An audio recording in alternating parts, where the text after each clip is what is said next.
तो यहाँ बोला गया है अब से 3 वर्ष बाद धरित्री की जो आयु है वह यूनिस की आयु के 2 गुने से 8 वर्ष कम होगी। ठीक, इसका दूसरा पॉइंट यहाँ पर बोला गया है कि इन दोनों की जो वर्तमान आयु है उनका योग 61 वर्ष है। कितना है? 61 वर्ष है। तो यहाँ पर हमसे धरित्री की वर्तमान आयु पूछी गई है। ठीक, तो देखिए काफ़ी इजी है, आप इजीली कर सकते हो। यहाँ पर देखिए आपको करना क्या है, 2 मेंबर दिए गए हैं। पहला है आपका धरित्री और दूसरा है आपका यूनिस। कितना है? यूनिस। अब यहाँ पर आप ध्यान से समझिए, एक है धरित्री और एक है यूनिस। हमसे यहाँ पर पूछा गया है कि धरित्री की जो वर्तमान आयु है वह कितनी है, और यह बोला गया है इन दोनों की जो वर्तमान आयु है उनका योग 61 वर्ष है। तो क्या हम यहाँ पर कह सकते हैं कि धरित्री और यूनिस इन दोनों की जो वर्तमान आयु है उनका योग कितना है? 61 वर्ष है। ठीक, यहाँ पर यदि हम बोलें कि धरित्री की जो वर्तमान आयु है भाई इन ऑप्शंस में दी गई होगी, इन ऑप्शंस में जो आपकी धरित्री की वर्तमान आयु दी गई है, हम बोलें यदि हम फर्स्ट ऑप्शन को ही मान लें कि ये धरित्री की वर्तमान आयु है तो हम बोलेंगे कि ये कितनी है आपकी? 39। ठीक, अब यहाँ पर धरित्री की और यूनिस की जो वर्तमान आयु है उनका योग है आपका 61 वर्ष। तो यहाँ यूनिस की वर्तमान आयु कितनी हो जाएगी? तो आप बोलोगे 61 में से 39 को हम माइनस कर देंगे तो यहाँ पर हमारा बच जाएगा 9 10 11 2, और यहाँ पर बच जाएगा आपका 5 में से 3 गया तो 2, यानी कि 22 वर्ष जो है वह यूनिस की आयु हो गई वर्तमान। क्या हो जाएगी? वर्तमान। ठीक, अब इसके बाद यहाँ पर बोला क्या गया है, तो उसने बोला है अब से 3 वर्ष बाद।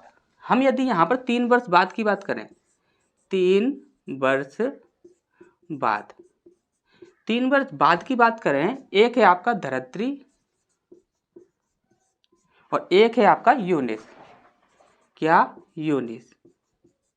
यदि हम 3 वर्ष बाद की बात कर रहे हैं और वर्तमान आयु यदि हमने ये मानी है तो 3 वर्ष बाद कितनी हो जाएगी? तो 39 और 3 कितना हो जाएगा? तो धरित्री की हो जाएगी 42 वर्ष।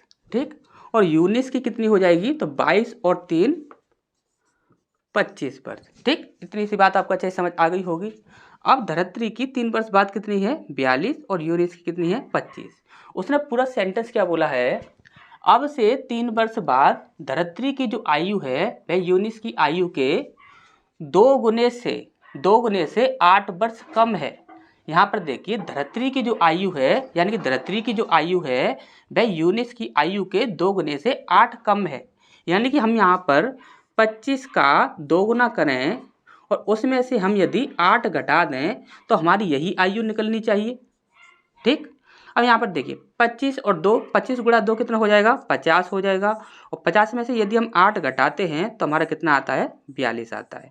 यानी कि हम ये कह सकते हैं कि जो हमने धरित्री की वर्तमान आयु 39 मानी थी, यानी कि वो बिल्कुल सही है। तो यानी कि 39 जो होगा वो हमारा आंसर हो जाएगा। तो यहाँ पर आंसर कहाँ पर है? हमारा ए ऑप्शन है, ये आपका बिल्कुल सही हो जाएगा। तो नेक्स्ट क्वेश्चन की ओर बढ़ते हैं। इस पर नेक्स्ट प्रश्न है हमारे यहाँ पर, यहाँ बोला गया है निम्नलिखित में से कौन सी एक त्रिभुजाकार, देखिए बोला क्या गया है, त्रिभुजाकार संख्या नहीं है। ठीक, तो देखिए त्रिभुजाकार जो संख्या होती है, यदि हम बोलें त्रिभुजाकार जो संख्या जो होती है उसे निकालने के लिए एक फॉर्मूला होता है। वो क्या होता है?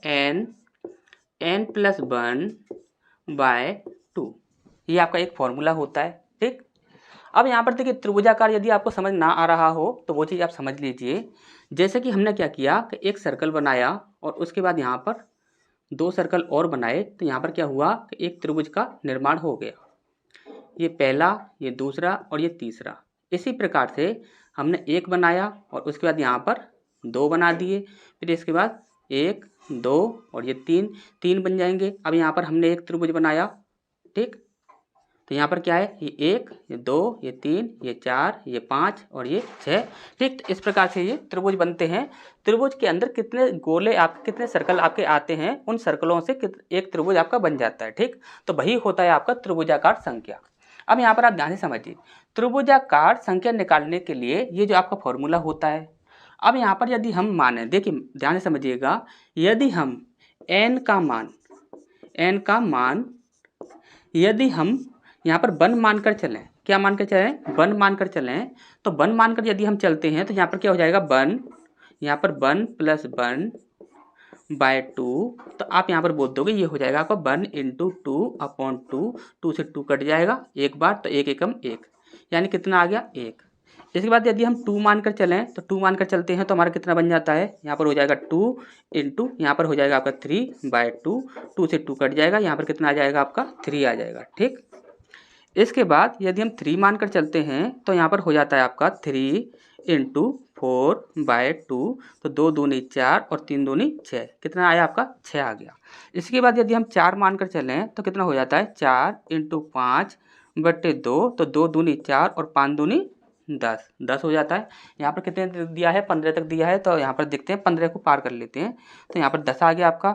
इसके बाद यदि हम 5 मानकर चलें, 5 मानकर चलते हैं तो यहाँ पर हो जाएगा आपका 5 × 6/2, 2 तिया 6, ठीक, तो 5 तिया 15, यहाँ पर 15 आपका आ गया। ठीक, अब यहाँ पर आप देखिए, यहाँ पर त्रिभुजाकार की जो संख्या निकली है, एक तो आपकी 1 निकली है, एक आपकी 3 निकली है, एक आपकी 6 निकली है, एक 10 निकली है और एक कितनी निकली है? 15 निकली है। अब यहाँ पर देखिए, क्या 15 जो है वह आपको मिल रहा है? वो आपको मिल रहा है। क्या 3 आपको मिल रहा है? तो 3 भी आपको मिल रहा है।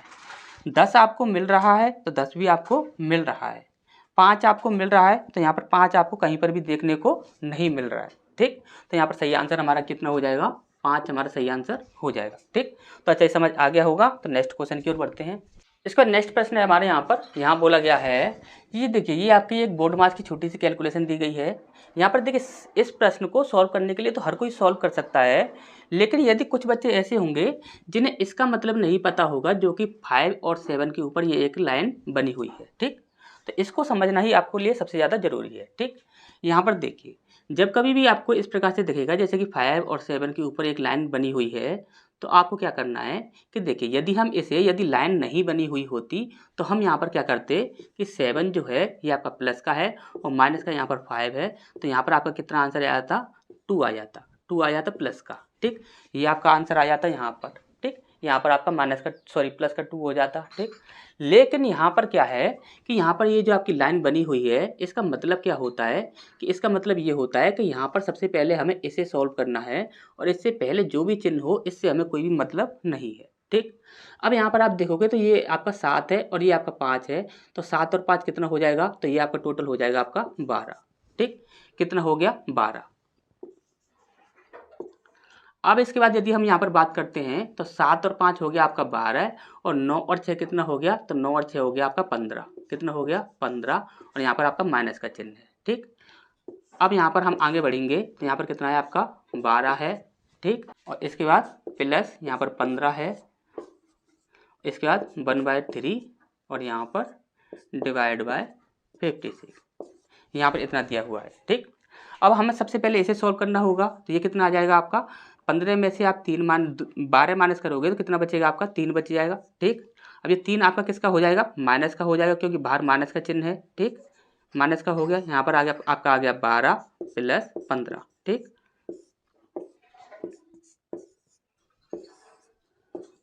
अब इसके बाद हमारा क्या है यहाँ पर? तो इसके बाद हमें सॉल्व करना है, इसको हमें सॉल्व करना है।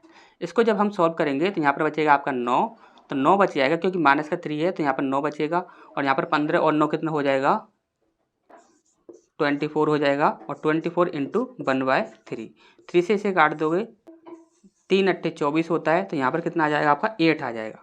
8 आ जाएगा, यानी कि 56 / 8, और 8 × 7 = 56 होता है, यानी कि 7 हमारा यहाँ पर आंसर आ जाएगा। तो 7 कहाँ पर है? तो सी ऑप्शन है, ये आपका बिल्कुल सही हो जाएगा। ठीक, तो नेक्स्ट क्वेश्चन की ओर बढ़ते हैं। इसका नेक्स्ट प्रश्न है हमारे यहाँ पर, यहाँ बोला गया है, निम्नलिखित में से कौन सी एक परिमेय संख्या है? परिमेय संख्या हमसे यहाँ पर पूछी गई है, तो आपको अच्छे से पता होगा परिमेय संख्या क्या होती है। यदि किसी को नहीं पता तो देखिए, एक होती है आपकी परिमेय, क्या होती है? परिमेय, और एक होती है आपकी अपरिमेय, क्या होती है? अपरिमेय। परिमेय जो होती है उसे हम P/Q के रूप में रख सकते हैं, लेकिन आपका अपरिमेय जो होता है वह आपका P/Q के रूप में नहीं रखी जा सकती। P अपॉन Q के रूप में यदि रखी जा सकती है कोई संख्या तो आप बोल दोगे वह परिमेय संख्या है। यदि P अपॉन Q के रूप में नहीं रखी जा सकती तो वह आप बोलोगे कि वह अपरिमेय संख्या है। ठीक, अब यहाँ पर देखिए जैसे कि हम एग्जाम्पल के तौर पर समझें तो देखिए यदि हमने बोला कि पाई जो है, इस पर काफी प्रश्न पूछा जाता है कि पाई जो है वह आपकी परिमेय संख्या है या अपरिमेय संख्या है, तो आप बोलोगे कि सर ये पाई जो है वह आपकी परिमेय संख्या नहीं है, यह आपकी अपरिमेय संख्या है।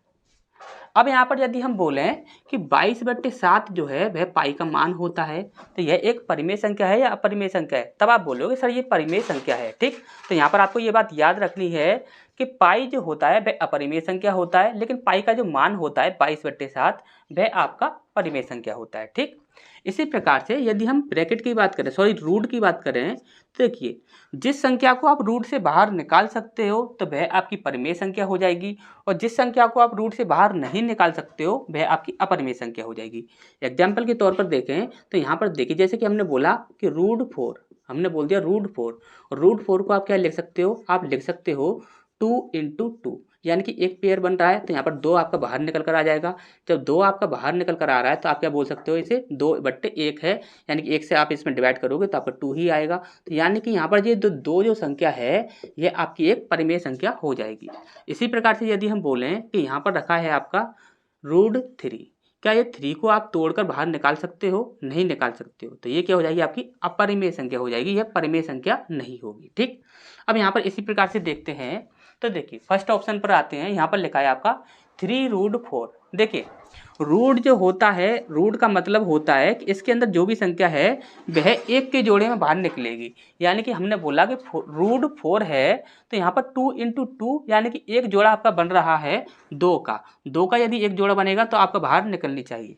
अब यहाँ पर लिखा है आपका 3√4। अब 3√4 का मतलब है कि यहाँ पर ये जो आपके अंदर वाली संख्या है यह 3 के जोड़े में बाहर निकलनी चाहिए।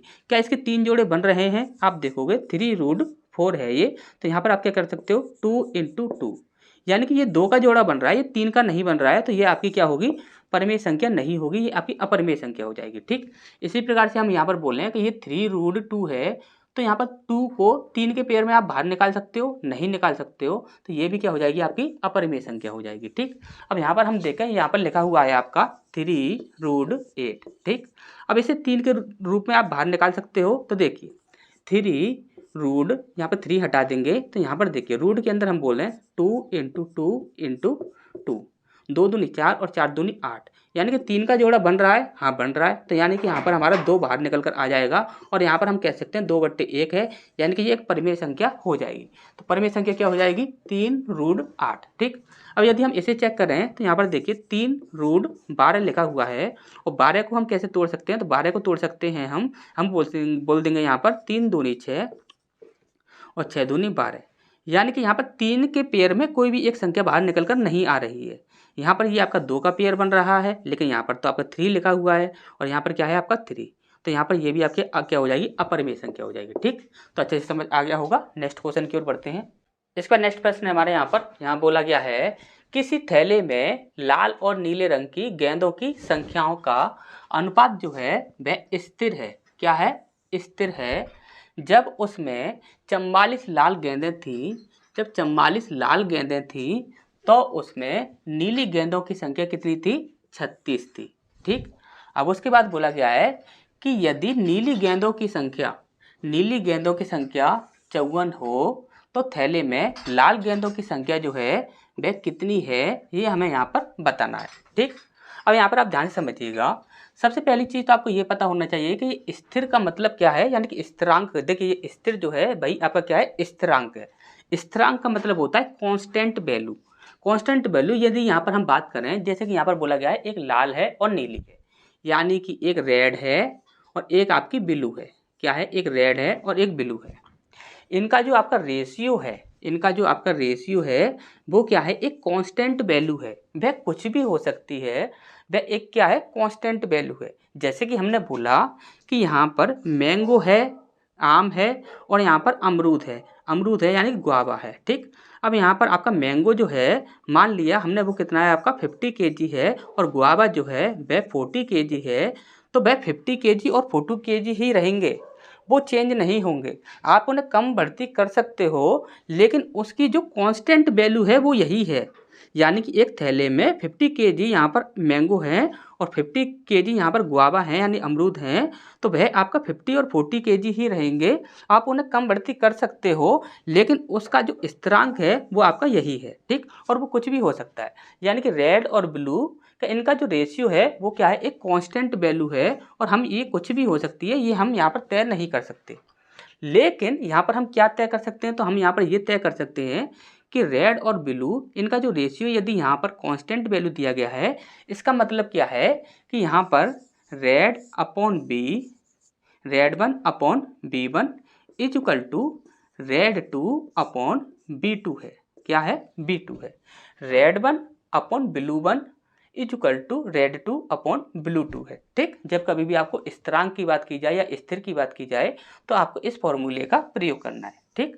अच्छे से ये बात समझ आ गई होगी। तो यहाँ पर प्रयोग करते हैं, कैसे करेंगे, तो देखिए यहाँ पर बोला गया है जब उसमें 44 लाल गेंदें हैं, 44 लाल गेंदें हैं, 44 लाल गेंदें थी, तो नीली गेंदों की संख्या 36 थी। नीली गेंदों की संख्या कितनी थी, 36 थी। अब यहाँ पर उसने बोला है कि यदि नीली गेंदों की संख्या 54 है, यदि नीली गेंदों की संख्या 54 है, तो यहाँ पर लाल गेंदों की संख्या कितनी होगी, यानी कि रेड 2 की जो वैल्यू है वो हमसे यहाँ पर पूछी गई है, ठीक। अब यहाँ पर सिंपल आपको अच्छे से समझ आ गया होगा, कैलकुलेशन करनी है सीधी। तो देखिए कैलकुलेशन करने में देखिए 18 से आपका ये भी कट रहा है और ये भी कट रहा है, तो यानी कि हम बोल सकते हैं 18 दूनी 36 और 18 तिया 54, और हम 2 से इसे काट देंगे तो 2 दूनी 4 और 2 दूनी 4। और रेड 2 की वैल्यू जो होगी, रेड 2 की जो वैल्यू होगी वो कितनी हो जाएगी, 22 गुणा 3 यानी कि 66। कितनी हो जाएगी, 66। तो 66 देखिए कहाँ पर है, तो देखिए बी ऑप्शन जो है वह आपका बिल्कुल सही है, ठीक। तो नेक्स्ट क्वेश्चन की ओर बढ़ते हैं। इसके बाद नेक्स्ट प्रश्न हमारे यहाँ पर बोला गया है 2 अंकों की वह संख्या ज्ञात कीजिए जो जिसके अंकों के गुणनफल की 3 गुनी हो। यहाँ पर गुनी है, ठीक, 3 गुनी है, ठीक। अब यहाँ पर देखिए जो उसके अंक जो होंगे उन अंकों का हम यदि गुणा करें, जो आपका आएगा और जो आएगा उसमें हम 3 का गुणा करते हैं, तो वह जो संख्या होगी वह क्या होगी, वही संख्या आपकी निकल कर आनी चाहिए जो कि आपकी संख्या है, ठीक। ये हमसे यहाँ पर बोला गया है, ठीक। अब यहाँ पर आप ध्यान से देखिए, सबसे पहले हम ए ऑप्शन को यहाँ पर चेक करते हैं। जैसे कि यहाँ पर लिखा हुआ है 36, तो 36 में अंक क्या है, 3 और 6। हमने बोला कि 3 × 6 यदि हम करते हैं तो कितना आता है, 6 तिया 18। अब 18 को यदि हम 3 से इंटू करें, 18 तिया 54, तो क्या ये 54 जो है यह 36 है, नहीं है, यहाँ तो 36 है और यहाँ पर आपका 54 है। दूसरा ऑप्शन देखते हैं, बी ऑप्शन है आपका, यहाँ पर लिखा हुआ है 12। 12 को देखें तो यहाँ पर देखिए 1 गुणा 2 कितना हो जाएगा आपका, 2 हो जाएगा। और 2 को यदि हम 3 से इंटू करें कितना आ जाएगा आपका, 3 दूनी 6। यहाँ पर आपका 6 बन रहा है और यहाँ पर कितना है आपका 12 है, ये तो आपका आधा रह गया। इसके बाद सी ऑप्शन को देखें तो सी ऑप्शन है आपका 48। 48 को देखें, 4 का गुणा हम 8 में करते हैं तो 8 चौक 32 होता है, 8 चौक कितना होता है, 32 होता है। और 32 में यदि हम 3 से इंटू करें तो कितना हो जाता है आपका, 3 दूनी 6 और 3 तिया 9। यहाँ पर आपका 96 बन रहा है और यहाँ पर कितना है आपका 48। तो ये ऑप्शन भी यहाँ पर आपका कैंसिल हो जाता है।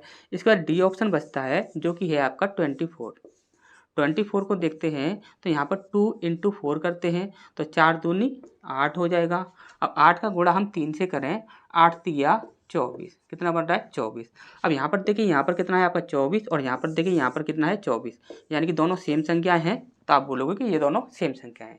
तो यहाँ पर सही आंसर हमारा कितना हो जाएगा, 24 हो जाएगा, ठीक। तो नेक्स्ट क्वेश्चन की ओर बढ़ते हैं।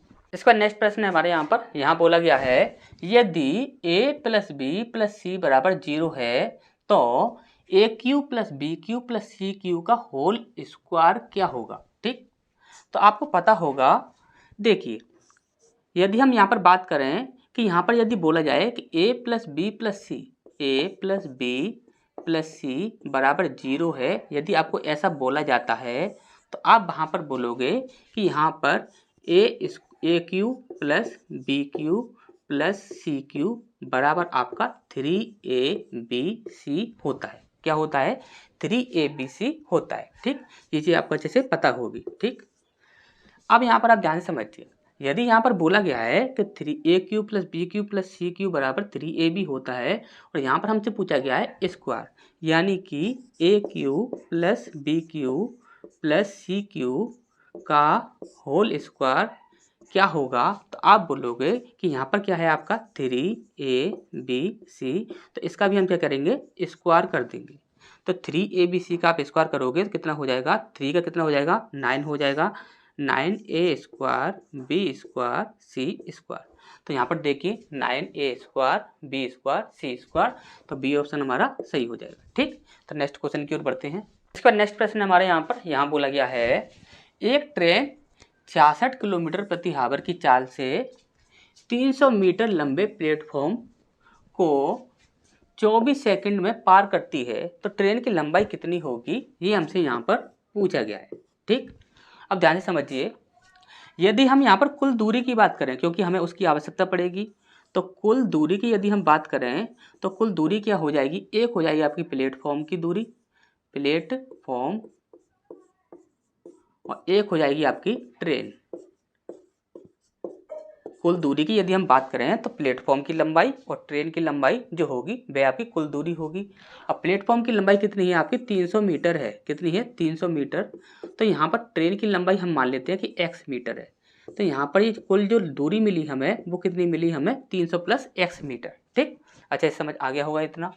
अब यहाँ पर यदि हम बात करें कि समय जो है, समय हमारे पास कितना है, तो समय है हमारा 24 सेकेंड, 24 सेकंड। अब यहाँ पर क्या है आपका मीटर प्रति सेकंड, आंसर किस में दिए हुए हैं आपके मीटर में दिए हुए हैं, और चाल जो दी गई है चाल किस में आपकी किलोमीटर प्रति आवर में। चाल की बात करें तो वो कितनी है आपकी 66 किलोमीटर प्रति आवर। इसे हमें मीटर प्रति सेकंड में चेंज करना होगा, तो हम यहाँ पर क्या करेंगे, तो यहाँ पर हम देखिए छोटे में कन्वर्ट करना हो, ये आपका बड़ा दिया हुआ है, छोटे में कन्वर्ट करना है तो यहाँ पर 5 ऊपर आएगा और 18 नीचे आ जाएगा, और यदि बड़े में कन्वर्ट करना हो तो यहाँ पर 18 जो होगा वह ऊपर चला जाएगा और 5 जो होगा वह नीचे आ जाएगा। ठीक, अब इसके बाद हमें क्या करना है, तो दूरी निकालनी है। अब दूरी बराबर क्या होता है, दूरी बराबर आपको अच्छे से पता है कि चाल गुणा समय होता है। तो यहाँ पर चाल कितनी है हमारी, तो देखिए सबसे पहले हम दूरी की बात कर लेते हैं। दूरी कितनी है, तो दूरी है हमारी 300 + x मीटर, ये हमारी तो टोटल दूरी हो गई। ठीक, अब इसके बाद हम यदि बात करें कि चाल कितनी है, तो चाल है हमारी 66 × 5/18, ये हमारी चाल है। अब इसका समय कितना है, तो 24 सेकेंड, 24 सेकेंड। ठीक, अब इसे हम काट देते हैं, जैसे कि 3 से काट दें, 3 से 18, 3 7 की 3 8 24, कितना हो जाएगा 3 8 24, 6 से आपका ये कट जाएगा 11 बार। ठीक, अब यहाँ पर 8 5 40 और यहाँ पर 4 का गुणा 11 में करेंगे तो कितना आ जाएगा 440, यानी कि यहाँ पर आया हमारा 300 + x बराबर 440। अब यहाँ पर x की वैल्यू कितनी हो जाएगी, तो 440 तो हमारा यहाँ पर है ही, ये 300 जो है यह इधर जाकर माइनस में हो जाएगा, तो यहाँ पर कितना आ जाएगा आपका 140। तो 140 मीटर की जो दूरी है वह आपकी ट्रेन की दूरी है। ठीक, अब यहाँ पर देखिए 140, यहाँ पर आपका ए ऑप्शन आपका सही हो जाएगा। ठीक, तो नेक्स्ट क्वेश्चन की ओर बढ़ते हैं।